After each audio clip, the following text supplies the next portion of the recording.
Well, let's see. Phil, there's the bull. Darn it, there's the bull. Let's see about artificial selection. Let's see how far it can go. Breeders do, in fact, run out of heritable variation sometime. But recombination and new mutation means that the limits that Phil claims simply don't exist. Let's look at some of the evidence for this. Let's look at long-continued selection experiments. Oil and protein content of corn that have been going on since the turn of the century. They have reached no limits. They're going strong today. The upper and lower lines of both oil and protein content are still going right ahead. Fecundity in chickens. I grew up on a chicken farm. Chickens are getting more and more fecund. They lay more eggs now than when I was a kid. The ratio of fat to lean in hogs. Coat colors in fancy mice. I don't care. Just go to an animal or plant breeding book. You can find lots of examples. Now let's go on to the example of dogs. Now, if we can get Chihuahuas and St. Bernards out of wild wolves in just a few thousand years, Phil wants us to believe that we can't go any farther. Well, wait a minute. Sure, we can go farther than that. We can make dogs the size of rats and buffalo. It wouldn't even take a few million years. I suspect only a few tens of thousands of years. And not only that, they would be what we call species. They would be different species indeed. Where does Phil get the information that artificial selection just comes to an end? That there are limits in the size to which dogs could be selected to be? I don't know where he knows the limits are. Animal and plant breeders certainly have not found them. Let's look at Phil on natural selection. Hey, he believes in evolution. He even tells you. He'll give you Hawaiian Drosophila as a case of evolution by naturalistic causes. He says, there's no reason for believing that natural selection can produce new species, new organs, or other major changes, or even minor changes that are permanent. Hey, let's look at Hawaiian Drosophila. The older and newer species of Hawaiian Drosophila differ in major morphology, head shape and size, internal organs, and they most certainly deserve to be called different species.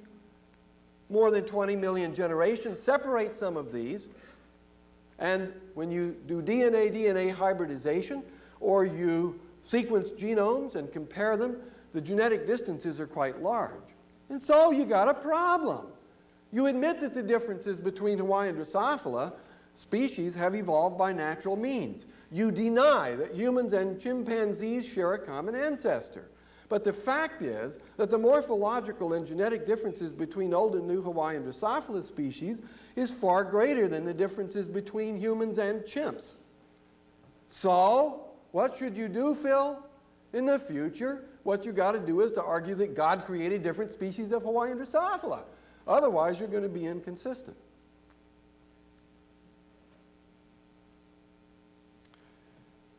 Now, evolution of highly adapted things is really tough. And Phil says that you can't get the evolution of a wing for the following reason. Forelimbs evolving into wings would probably become awkward for climbing or grasping long before they became very useful for gliding, thus placing the hypothetical intermediate creature at a serious disadvantage. I have a feeling that the bull is coming. Bull.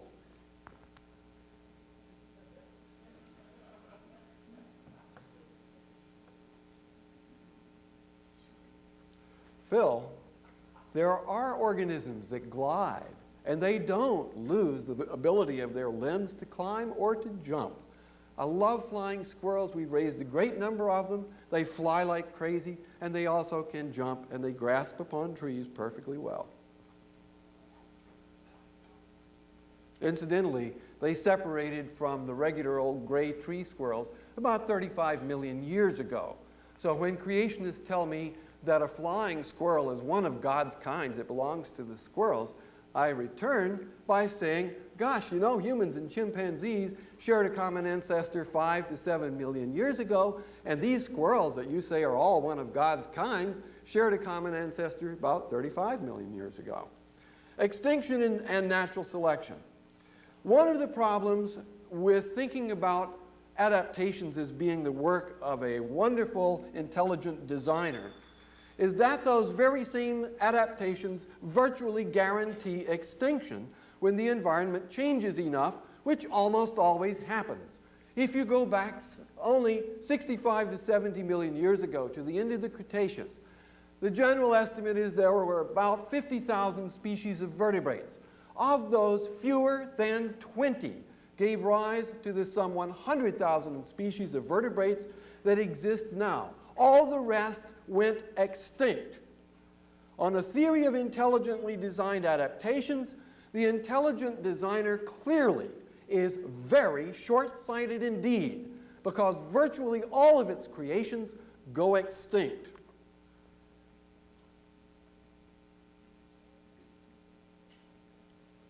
All the species on Earth are going to be gone in only 1 billion years, and the sad thing about that is that life's been around for 3.5 billion years already, so it's only got a relatively short period of time. Life on Earth is like for me and Phil. We've already lived more than half of our lives. And when you die, you're not going to be surprised, because you're going to be completely dead. Now me, if I live after I'm dead, I'm going to be really, really surprised. But at least, I'm going to go to hell, where I won't have all those grinning preachers from Sunday morning with me.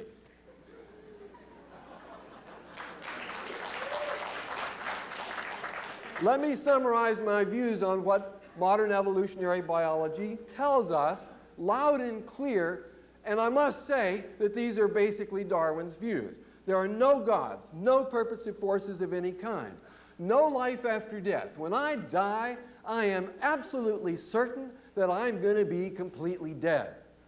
That's just all, that's going to be the end of me. There is no ultimate foundation for ethics, no ultimate meaning in life, and no free will for humans either.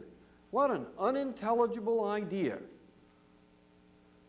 Christian humanism has a great deal going for it. It's warm, it's kindly in many ways. Maybe not to people who are a little different, but that's all right. If you're gay, it's not so hot for many Christians. But anyway, let's leave that aside and look at the good parts of Christian humanism. The bad part is that you have to suspend your rational mind. And that part is really nasty. Now, atheistic humanism has the advantage of fitting rational minds, trying to understand the world, but it has the disadvantage of very little cultural heritage. And that's a real problem. So the question is, can atheistic humanism offer us very much? Well, sure, it can give you intellectual satisfaction. And I'm a heck of a lot more intellectually satisfied now that I don't have to cling to the fairy tales that I believed when I was a kid. So life may have no ultimate meaning, but I sure think it can have lots of proximate meaning. Free will is not hard to give up because it's a horribly destructive idea to our society. Free will is what we use as an excuse to treat people like pieces of crap if they do something wrong in our society. We say to the person, you did something wrong out of your free will. So now we have the justification for revenge all over your behind. We put people in prisons, turn them into lousier individuals than they ever were to begin with. It's a horrible system, and it's based upon this idea of free will. And since we know that we're not going to live after we die, there's no reward for suffering in this world. I mean, you live and then you die. I've seen bumper stickers, very sexist ones, that say, life's a bitch and then you die. Well, whatever life is, you're going to die. So if you're going to be active, if you're going to make things better for yourself or for those you care about, you better become an activist and do it while you're alive. And finally, there's no reason whatsoever that ethics can't be robust with no ultimate foundations for ethics. I can expand that later.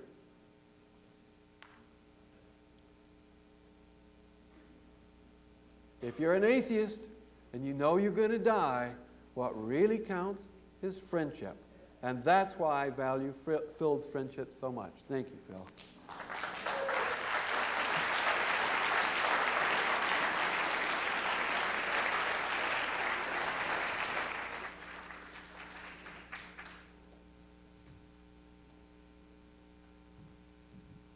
Thank you, Professor Provine. Is it that Stanford is not too bright, or that we Socratically acknowledge those things about which we're still in the dark? I suppose that's the topic of our debate tonight.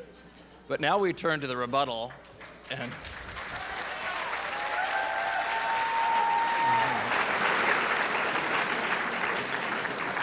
I just had to say that, literally.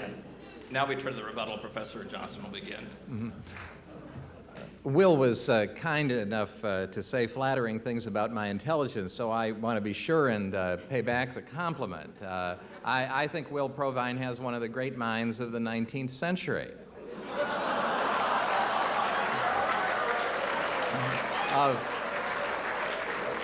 What you've just heard is that mechanistic village atheist rationalism that says if we just understand we're all these mindless machines and we fix the machine, we apply science to these problems and stop treating people as independent human agents created by God, then we can solve all of our problems because we'll have this a scientific approach, and especially relevant tonight, we can solve the problem of where we came from. I used to be an atheist. Charles Darwin used to be a theist of kinds, really a very weak deist, but I used to be an agnostic, and when people ask me why I'm not an agnostic anymore, I sometimes say, well, I couldn't manage the leaps of faith that are required. One of the leaps of faith you have to make is you have to think that single-celled protozoa or bacteria, wherever you want to start, have the capacity, by a combination of random changes and natural selection, to turn into complex plants and animals, even though there isn't any evidence of it. You have to believe that the fossil record is totally misleading, and that a theory which contradicts it in every way is reliable. You know, the ways in which the fossil record has been contradicting Darwinism are becoming better and better known. I want to, after hearing that talk about how Darwinian theory explains extinctions, I want to bring that bull out because, in fact, that's one of the many respects in which Darwinian predictions have been thoroughly discredited. In his recent significant book on extinctions, Professor David Raup of the University of Chicago points out that it's only Darwinian theory and prejudice that made biologists and fossil experts pursue so long the illusion that things gradually become extinct because they're supplanted by better adapted descendants. Rather, the increasing orthodoxy now is a return to catastrophism in extinctions, which is totally contrary to the uniformitarian predictions and predilections of Darwinism. But I want to get to a more fundamental level. I use this time to get to what I think is the most important thing. As you saw throughout the talk, in which Will showed that you can, if you select the items that seem to be most favorable to your theory, maintain something, even after it's in a lot of trouble in the scientific world, and feel very satisfied with it. You saw that he talked about variation. This is the Darwinian way. We get little changes, and little changes could conceivably become big changes, even if they're not recorded that way in the fossil record. Why not? And so what's to prevent little changes from adding up to big changes? Now, it isn't so much that this is a wrong answer, as it's the wrong way of looking at the problem. It's the wrong question. The important thing about living organisms and about life systems is the information that they contain, the information that makes it capable to manage extremely complex, interrelated mechanisms that all have to exist and operate together in an extremely complicated way. It's as if you were to say that we can make a computer program by sending random jolts of electricity through a field. What you have to explain is not the organism, its biochemistry, and how it varies once it's in existence, but the origin and growth of genetic information. And this is the problem that has been systematically ignored by Darwinian biology, although it's beginning to come into prominence now with the claims of the complexity organizers and so on, that maybe they can find some principle that organizes greater complexity. Now, when you understand that the problem is the information, the problem is the complexity, then you realize that things such as, for example, the growth of molecular evolution studies are very anti-Darwinian. Now, it's true that by comparing molecular sequences, you can make what are called molecular phylogenies. Exactly what those mean is very much in dispute because they're different for different molecules, and the data is very heavily and carefully interpreted and changed often in the growth of them. But you can make patterns of relationship very well. But what the molecular studies also show us is that the complexity, which we've always seen at the visible level in organisms, is replicated at the molecular level. You add new and new and new levels of complexity, so that even the simplest form of vision, for example, requires a vast network of complicated molecular components that all have to work together to set it in motion. And no effort is being made to solve those problems. Molecular evolution means charting molecular relationships. It does not mean explaining how the complex varieties of molecular systems can come about, because the problem just gets more and more difficult all the time. We talk about recent fossils and how things are related. Yes, you can make a pattern of relationship. You can say some things are more like certain things than like others, but where are the patterns of ancestors and ancestral descent? Where is the step-by-step progression from one thing to another, especially in the big divisions, the phyla that I showed you there in the hard facts wall, where it ought to exist? It's totally absent.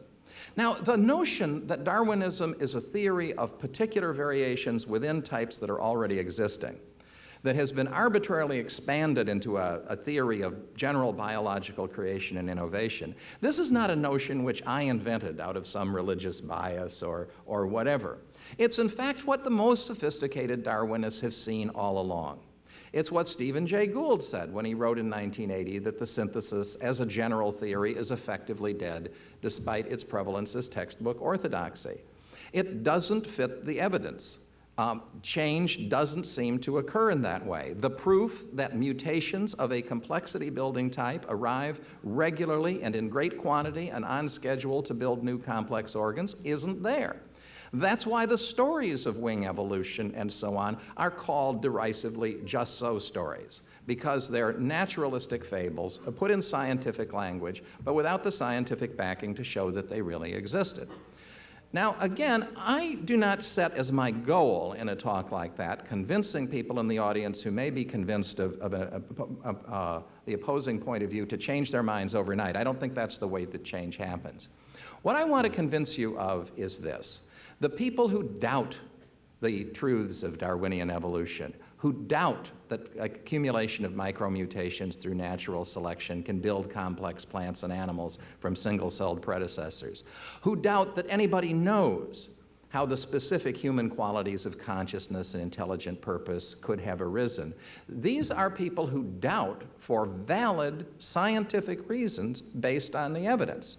And what has been going on in the past century is a steamroller. And you get the tone of the steamroller in the way that Will argues, friendly though he is, that the purpose is to overwhelm the dissent. And I want you to understand that that won't work.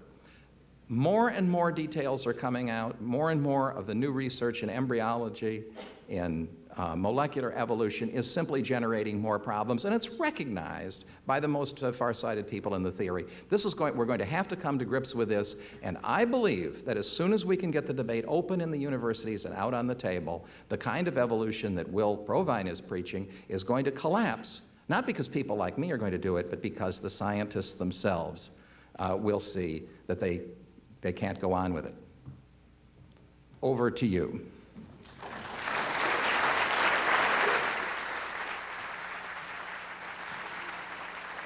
Yes, and now Professor Provine's rebuttal.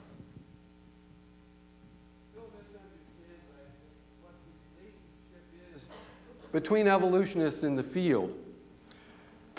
He argues that evolutionary biology is in a crisis. There's no crisis whatsoever in the field of evolutionary biology with regard to the question of evolution by descent. Evolution by descent is agreed upon everywhere among both biologists in general and certainly by evolutionary biologists. You simply see no descent there whatsoever. But Phil conflates evolution by descent with the mechanisms of the evolutionary process. Darwin believed they were separable issues, and I believe they're quite separable as well. On the question of evolution by descent, there is very strong evidence indeed for evolution by descent. This does not mean that there's a complete fossil record or something like that. But what we can do is look at the evidence that we do have for evolution by descent and make very reasonable conclusions that the entire process was an evolution by descent, leaving aside whether it's purposive, whether it's guided by God, or anything else. So the question comes down to naturalism versus supernaturalism. If you start from a supernaturalistic point of view and you study modern science, I started from supernaturalism. I studied modern science, and that's what turned me into a naturalist. It's not as if I didn't give full consideration to the problem of supernaturalism. I clung to supernaturalism because I wanted for it to be true. But in studying evolutionary biology, I found I simply couldn't hold to my beliefs because the evidences for naturalism were too great. So to me, the size of the leap of faith that is required to believe in naturalism is small.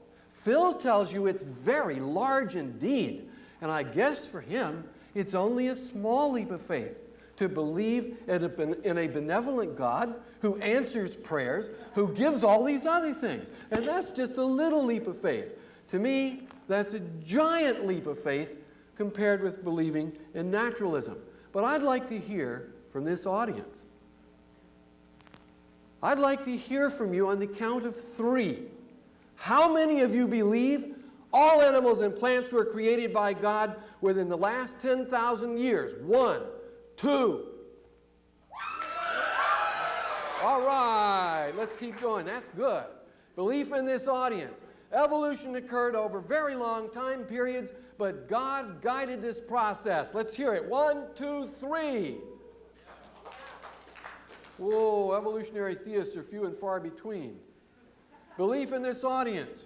Evolution occurred over 3.5 billion years and by totally natural processes. 1, 2, 3.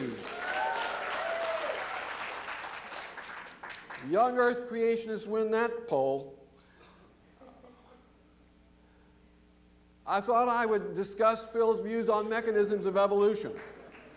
But unfortunately, he said not one word about it, and if you ask him questions about it, that's exactly what you will get in response as blank, blank, blank, and blank. I've already said that.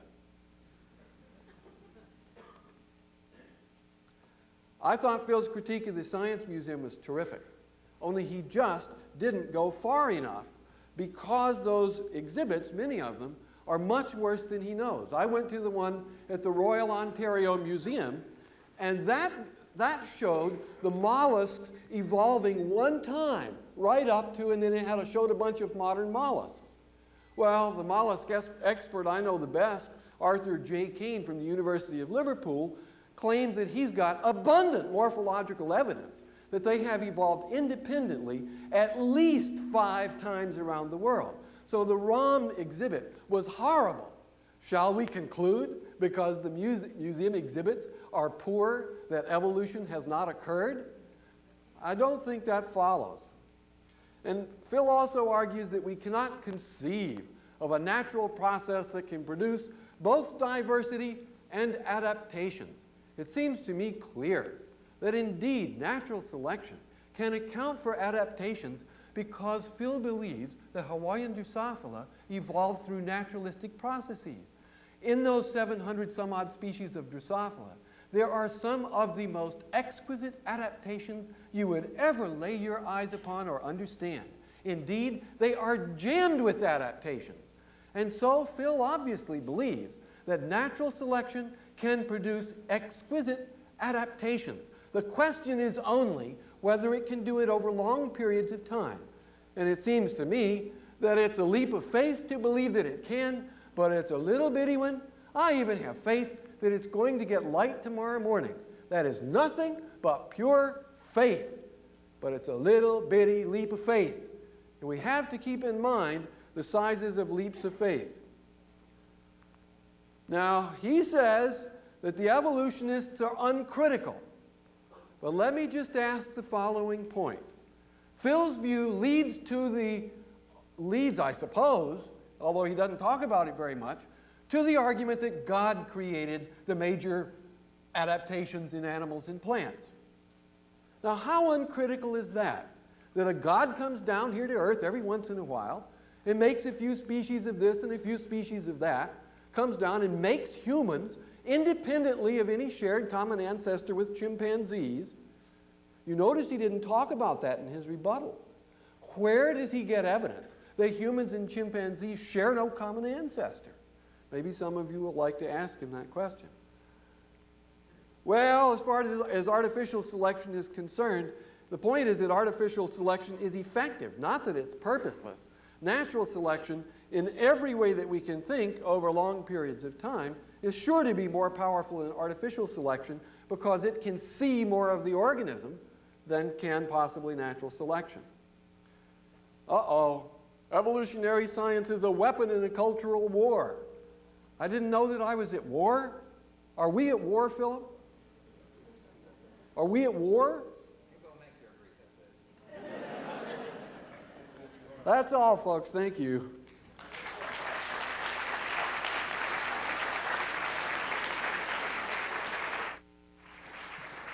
Yes, thank you, Professor Provine. Now we will turn it over to you for questions and answers. And if you have a question, if you would proceed to one of the microphones in the aisle, then I'll acknowledge you. And if you would address it to one of our two speakers, if you think one is better than the other. Yeah. And do make it a question and not a soliloquy, please. My question is since both points of view are based on subjective reasoning, why is it that atheists and humanists oppose the teaching of Christian viewpoints in schools? What I'm talking about is you can teach evolution in schools, but why can you not teach creationism, since they're both, as you stated, based on subjective viewpoints? No God, no life after death, no ultimate foundation for ethics.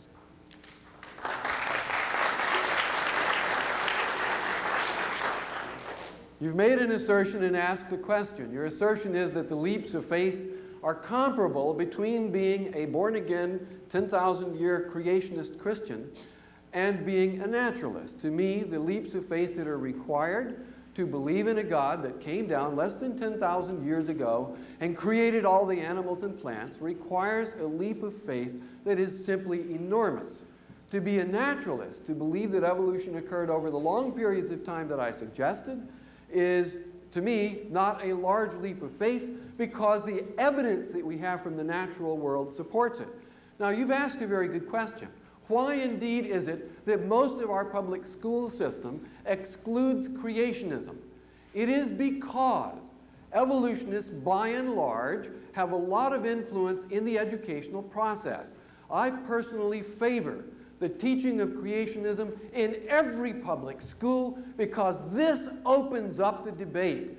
If you shut children up in school, if you tell a kid, sorry, you can't even talk in this class because you're a creationist, that is just awful, that's terrible. Much better that that kid be able to argue in class, put down the kids who think they're evolutionists, and go home and say, Mom, you should have seen how I put down the evolutionists in class today. Then we have it all out in the open. And that, it seems to me, is the way pedagogically and every way else to go about education. So on that issue, I totally agree with you. Thanks for raising that point.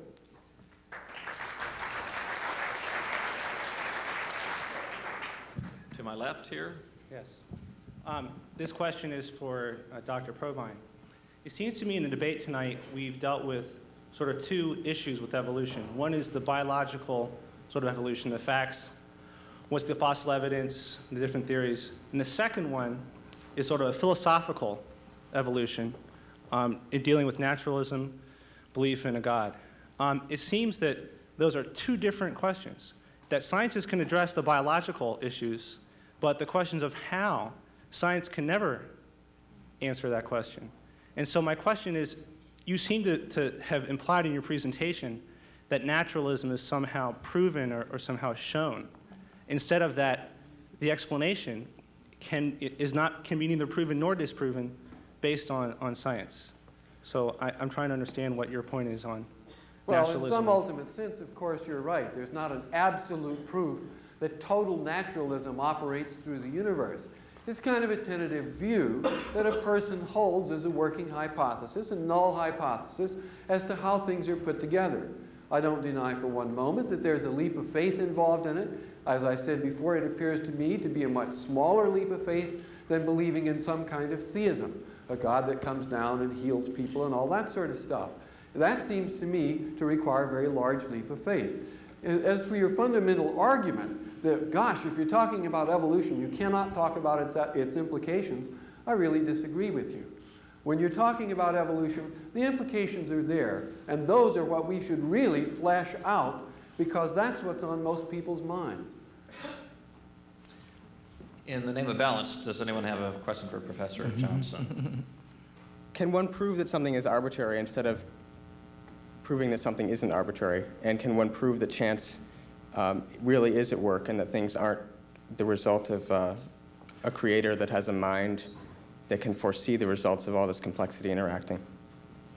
All right. Well, the philosophy that governs not only Darwinism and historical science generally in our day is a philosophy of chance and necessity. You've quoted this well from Minot's famous book. That is to say, everything has to be explainable in terms of impersonal natural laws or chance events. And then the question is, the details and exactly what role you assign to chance and what to impersonal law. That chance and impersonal law combined might not be enough to produce the genetic information is simply not seriously considered. Now, sometimes you'll reach an impasse on that, and for example, there's a mathematical biochemist named Hubert Yockey, who has a book that's just out from Cambridge University Press, who says we have to understand the life processes in terms of irreducible information. You see, it can't be explained solely through the laws of physics and chemistry as coming up by chance and necessity. There's something else there. He's a metaphysical naturalist, too. He says we'll just treat it as a brute fact of nature. Now, what I want to do is to open up this discussion. And if somebody wants to say, I think there are fundamental laws of organizing complexity and so on that are impersonal, that can do the job, as it's fashionable to say nowadays, well, let them say it.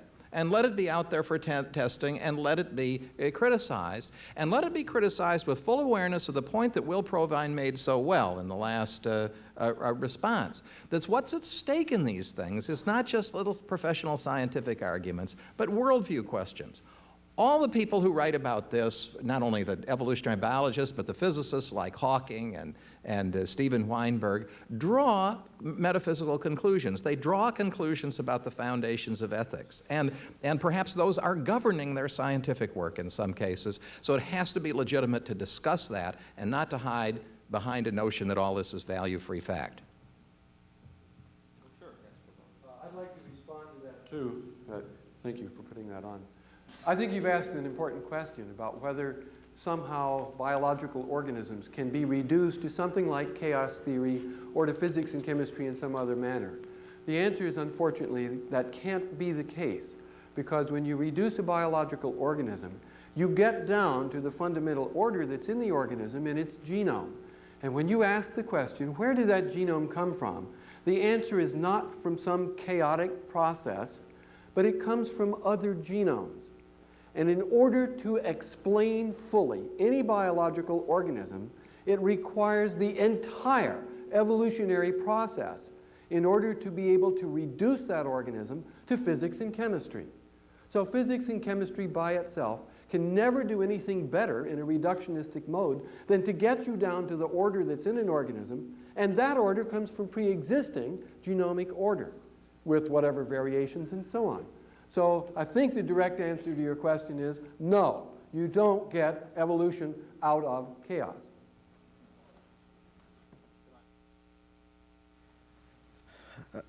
Professor Provine, I see three things in your argument. One is you've got a great media presentation, and two, you're very humorous. And And thirdly, everything you're talking about is pure speculation and a lot of startling, really mind-startling theory with absolutely no basis. Yeah. My question is, you talk about faith, and it takes more faith in order to believe that that intelligent life is designed by unintelligent ways, whereas when we see intelligent human life and natural laws are so mind-boggling that for me to believe that an intelligent designer created all this is a lot easier than that there being an unintelligent design. And also that as far as the cultural wars is concerned, it's clear that there is definitely opposition and I'm sorry. Well, yes. Could you explain to me on what basis do you make these theories sound as if they were fact? Do you have proof for the things you say? And in the area of mutations, in the area of evolution?